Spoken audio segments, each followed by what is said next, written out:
Continuamos en República Laica con nuestros invitados, el doctor Héctor Mendoza y el doctor Raimundo Canales, ambos del Colegio de Bioética. El doctor Mendoza es también profesor en la Universidad Autónoma de Nuevo León y el doctor Canales en el Instituto de Perinatología, correcto, si no me equivoco, ¿no? O sea, ambos grandes expertos de este tema del embrión, que me parece muy importante porque creo que toca muchísimas facetas de nuestra vida, de nuestros derechos en la República Laica. Pero, digamos, para beneficio propio y del público, me gustaría que primero me explicaran qué es el embrión humano.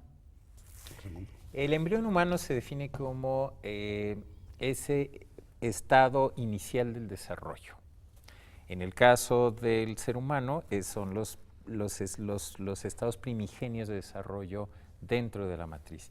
El periodo embrionario inicia con la fertilización del óvulo y termina en el momento en que se acaban de formar todos los aparatos y sistemas de lo que va a ser una persona humana. Muy bien, después de esa introducción, que creo que nos sirve a todos, podemos ir a una pequeña cápsula informativa para que precisamente podamos entrar en este tema. Vamos a esa cápsula, por favor.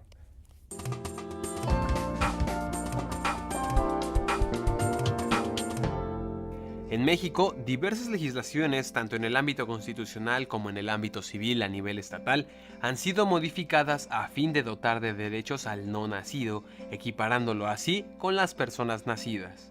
Esta actitud generalmente responde a ideologías y dogmas particulares, mediante los cuales, ignorando la laicidad que debe imperar en el país, se pretende imponer formas particulares de pensamiento a la sociedad en su conjunto.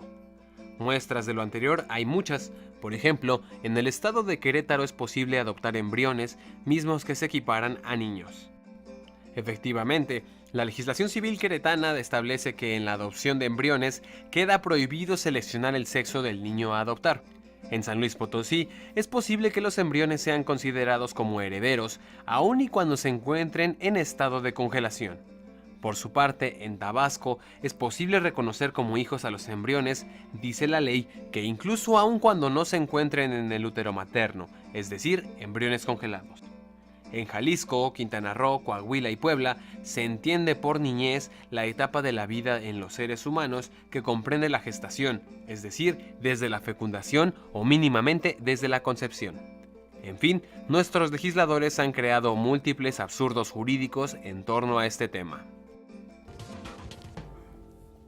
Bueno, una vez definido qué es el embrión en términos generales y definidos cuáles son más o menos los problemas que surgen alrededor de esta concepción, me gustaría regresar ahora sí a una discusión sobre cuáles son los problemas que giran alrededor entonces de las distintas interpretaciones que hay sobre lo que es este embrión, lo que son sus derechos, el estatus, digamos, del embrión en nuestra sociedad, ¿no? Entonces, Héctor, tú que has estado mucho en esto, dinos, cuéntanos tu perspectiva. El gran problema del estatus del embrión tiene que ver con una concepción religiosa del alma. El problema empieza ahí, en la medida en que, particularmente desde la perspectiva católica, se considera que el embrión es animado de manera inmediata. Y entonces, desde esa óptica se cree que pues, debe ser intocable, debe ser protegido, etcétera. En realidad, esta discusión, en términos jurídicos, no la hemos llevado a la mesa de la discusión. Es decir, algunas legislaciones, siguiendo esta idea, están tomando incluso, en algunos casos, afectando derechos reproductivos y derechos sexuales, en la medida en que toman esta idea de que el embrión debe ser protegido desde el momento mismo de la fecundación, cosa que yo no comparto, en principio por una serie de razones biológicas y además porque de asumir esta postura caemos en un sinfín de absurdos jurídicos. El primero y el más evidente, que incluso me gusta poner y que lo he hecho incluso en institutos de salud, es que si asumimos que el embrión es persona, bueno, ¿qué pasa con todos estos embriones que están siendo congelados? En México la técnica ya la tenemos, ya la dominamos. Si yo asumo realmente desde la óptica jurídica que estos embriones son personas, pues lo que está pasando es que tengo ahí un cúmulo de personas que están privadas ilegalmente de su libertad. Claro, los tienen ahí congelados además, ¿no? Sí. Y bueno, como estos hay N cantidad de absurdos. En algunas entidades de la República, por ejemplo, los códigos civiles reconocen a la niñez o al niño, básicamente hablan desde todo el proceso de gestación, lo cual implicaría desde la fecundación misma o cuando menos desde la anidación del embrión. En Querétaro, por ejemplo, existe la posibilidad de adoptar embriones, lo cual me parece gravísimo porque lo están equiparando a personas. Claro. Incluso se cae en infinidad de absurdos esa ley, porque, por ejemplo, dice que una vez que adoptes un embrión, pues no puedes cambiar de opinión, no puedes hacer otra cosa. Y que en el caso de los embriones que la pareja adopte y que le sean implantados a una mujer, el producto, ese niño que eventualmente puede surgir, no puede ser dado en adopción. Y entonces resulta que le ponemos trabas a la adopción tradicional a partir de una idea muy complicada de poder adoptar embriones. En realidad son esos y muchos más absurdos en los que caemos. ¿No? Pero sí, dime, Ramón. Que la idea finalmente del asunto de que se pueda transferir un embrión a otra pareja es una idea noble en principio. Sí. Seguramente de ahí el legislador lo toma, lo que pasa es que desvirtúa cuál era la idea original, en donde más bien deberíamos hablar de donación de embriones y de un donador, un receptor de un embrión, y muy probablemente que puede dar lugar a una persona humana. Pero en sí mismo, el embrión no tenemos ninguna prueba científica, ninguna evidencia bajo ninguna circunstancia de que se trate de una persona. Como bien decía Héctor, efectivamente se trata de un asunto de creencias. Yo tengo, si yo soy católico, tengo pleno derecho a creer que efectivamente ahí hay una persona en ese óvulo recién fertilizado. El problema viene cuando yo trato de influir en la sociedad en general, para, partiendo de esa idea, obligar que la sociedad perciba a ese óvulo recién fertilizado como una persona. Uh-huh. Porque hay con la pena. Sí, claro. Eso no puede ser. Eso es un acto de atropello sobre la sociedad. Obligar a que todo mundo asuma que es el embrión es una persona, y entonces tengo no que hay la evidencia de que lo sea. No hay ninguna evidencia científica de que lo sea. ¿Y qué nos dice la evidencia científica sobre cuándo comienza a existir una persona? Yo sé que es un debate muy complejo, pero me gustaría que rápidamente nos situaran en él como para... Si, por ejemplo, partimos del hecho sustantivo de que una de las definiciones más importantes de persona es la mente, con la posibilidad de la reflexión, con la posibilidad de relacionarse, con muchas posibilidades, la mente radica en una zona del cerebro que se llama corteza cerebral. Si a una persona le quito la corteza cerebral, deja de ser persona, se convierte en un vegetal. Incluso la ley misma me permite considerarlo ya un cadáver, que simplemente lo puedo, alguien que se accidente y pierde la corteza cerebral, se considera un cadáver que puede ser donador de órganos. Okay. O sea que, entonces, al revés, entonces, cerebral. ¿cuándo tiene el ser humano su corteza cerebral? 18 semanas de embarazo. 18 semanas. Que eso es casi la mitad del embarazo. No me digas, ¿sí? Casi la mitad del embarazo dura 40 semanas. Claro. Hay gente que dice, bueno, 16, 18, 20, en fin, hay algunos desacuerdos entre la gente que se dedica al neurodesarrollo, pero estamos seguros que es un evento tardío.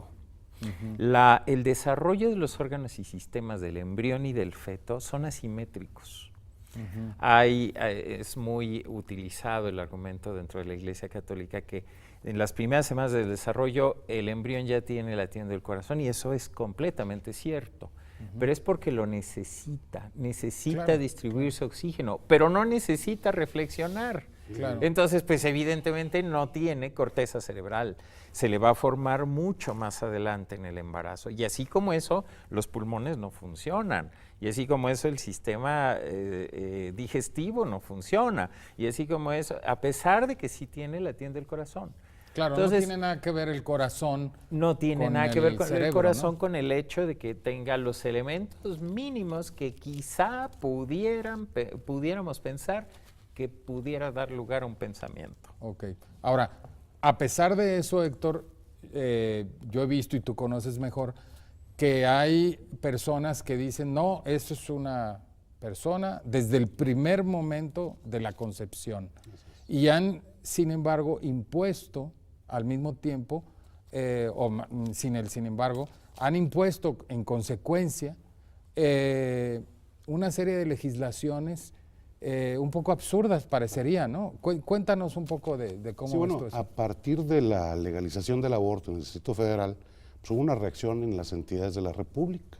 Y lo que pasó es que modificaron 17 constituciones, cuando menos, para establecer a nivel constitucional local el hecho de que el ser humano es protegido desde la concepción. Sí. Yo quisiera hacer otra aclaración además. Si bien es cierto que existe la idea de la animación inmediata, también es cierto que en México no existe nada más una religión. Claro. Y yo sé que en México judíos y musulmanes no son mayoría, pero existen en nuestra patria. Y por ejemplo, judíos y musulmanes tienen una idea diferente respecto de la animación. Para ellos es retardada. Incluso lo que comentábamos antes de entrar al programa, la propia Iglesia Católica durante siglos consideró que la animación del ser humano era retardada, 40 y 60 días, lo decía Santo Tomás de Aquino. Claro. Esto es una idea nueva. Nada más para agregar a tu recuento, yo creo que tampoco en la Iglesia Católica todo el mundo está de acuerdo. Una cosa es lo que han dicho en su magisterio pontificio oficial, a los papas, pero ni siquiera eso necesariamente se ha convertido estrictamente en doctrina absoluta, mucho menos en dogma, lo cual deja también incluso el campo abierto dentro del propio mundo católico, porque yo he visto muchísimos debates al respecto, ¿no? Pero continúa, perdón. Claro, sí. Al final de cuentas hay que considerar precisamente, como se llama tu programa, que estamos en una república laica. Y es precisamente ahí donde tendríamos que respetar todas las expresiones religiosas. No he revisado últimamente, pero en la Secretaría de Gobernación se hablaba de 7,000 iglesias hace un par de años. 8,000 ya hicimos hace poco un programa y ya pasamos los 8,000 asociaciones religiosas. Asociaciones religiosas, sí.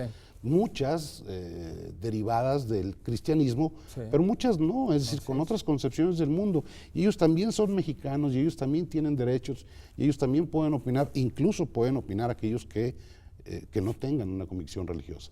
El secreto, como lo decía Raimundo, está en que al final de cuentas esta idea no la venden y luego lo llevamos a la ley y entonces ahí es donde sí tenemos problemas. Claro, porque una vez es la ley local, se generan muchas cosas. Ahora, ¿qué tipo de problemas en particular? A ver, danos un ejemplo concreto. Te voy a decir en principio que a mí lo que me parece es que estamos queriendo resolver nuevos problemas con viejas leyes. Yo no creo que esto se vaya a ver o se tenga que ver desde una óptica del derecho civil. Creo que en todo caso habría que generar leyes especializadas en la materia. Pero quien lo quiere ver desde la óptica civil, pues te comento, los códigos civiles en México se promulgaron en los 30, 35. ¿Cómo es posible pensar que el legislador de aquella época iba a pensar siquiera la posibilidad de manipular células germinales fuera del cuerpo humano, de generar embriones en el laboratorio, de congelar embriones, de congelar óvulos, de congelar espermatozoides? Pues eso ni siquiera se imaginaba, de poder usar incluso lo que está pasando ahorita. México se va a convertir en un paraíso biogenético y ya no está pasando en Tabasco con la maternidad subrogada. Sí, está sucediendo que en la India se pusieron más requisitosos y mucha de esa gente que iba a la India está viniendo a México, a Tabasco en específico, porque se dice que en Tabasco está regulada y o permitida la maternidad subrogada. Eso no es cierto. En Tabasco, en el apartado de actas del Código Civil, se reconoce que pudiera haber una gestación por una tercera persona, pero no está regulado. No nos hemos sentado a discutir este tema. Hay, no sé, fácil 8 o 10, ha habido 8 o 10 intentos de proyectos de ley que están durmiendo el sueño de los justos en el Congreso. Ahora, esto de los embriones, yo me imagino que pues hay bancos de embriones, ¿no? O hay gente que tiene embriones y los ha desarrollado. ¿Qué está pasando? ¿No está afectando la investigación científica? ¿O qué pasa con los embriones? Es decir, los embriones están en principio en manos de los ginecobstetras. Yo soy ginecobstetra, yo no tengo, pero hay muchas clínicas que tienen en sus manos los embriones. ¿Y por qué tienen esos embriones? Ajá. No es por ganas de guardar embriones, es porque tengo una pareja concreta que vino a estudiarse y vino a consultarme por infertilidad.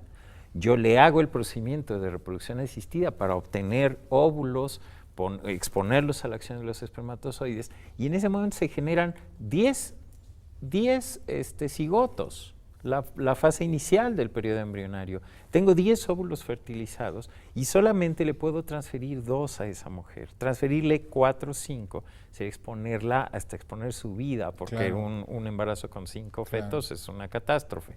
Entonces, Pero luego sucede, ¿no? Que vemos que, no sé en dónde tuvo resulta que 7, tuvo, ¿no? sí, Porque, y se mueren todos y pues la sí, señora claro. a punto de morir, y bueno, en fin. Claro. Entonces, solamente voy a transferir 2 óvulos fertilizados y los demás, si esa pareja quiere, porque además cuesta mucho dinero en fármacos y en procedimientos, se pueden congelar para que tengan un segundo hijo o en caso de que este primer procedimiento no tenga éxito, podamos reintentarlo. En fin, la mayor Pero parte todo de es las con, parejas. con el consentimiento de la pareja, por Ellos supuesto. lo piden. Sí. Mi papel es ofrecerles la posibilidad, aquí existe esta posibilidad. La sorpresa es que la inmensa mayoría son católicos y Sí. católicas Sí, y optan por el congelamiento. claro. Es razonable. Claro. Es Claro, completamente porque razonable. yo lo que diría es que la mayor parte de los católicos no les importa lo que dice la doctrina, Ajá. sino les importa tener hijos y la posibilidad de tenerlos y decidir sobre el asunto.